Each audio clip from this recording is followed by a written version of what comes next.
السلام علیکم۔ سلام اور دعاؤں کے ساتھ ساتھ اگر ہم ایک دوسرے کی خوشیوں کا خیال رکھنا سیکھ جائیں تو زندگی آسان ہو جائے گی۔ ہر ایک سے ملنے پر ہم یہ سوچتے ہیں کہ میری فلاں سے صرف سلام دعا ہے، جبکہ ایسا نہیں ہوتا۔ جب آپ کسی سے اخلاق سے بات کرتے ہیں تو بات دل کے رشتے تک آ جاتی ہے۔ اکثر لوگوں کی عادت ہوتی ہے، وہ ہمیشہ سوچتے رہتے ہیں کہ کاش ہم فلاں انسان کی جگہ ہوتے تو کتنا اچھا ہوتا۔ اپنا موازنہ کبھی بھی کسی سے مت کریں۔ سب کا سلیبس الگ الگ ہے، سب کا امتحان الگ ہے، سب کی پریشانیاں الگ ہیں، سب کی دنیا الگ ہے، سب کا درجہ الگ ہے۔ انسان کا انسان کے ساتھ موازنہ بنتا ہی نہیں ہے۔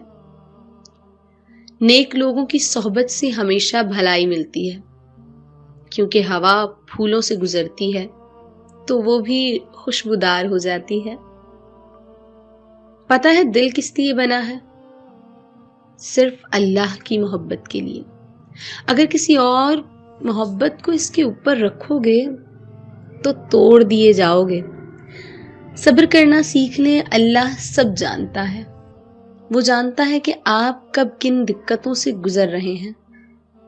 یقین کریں، وقت بدل جائے گا، کیونکہ تبدیلی کائنات کا اصول ہے۔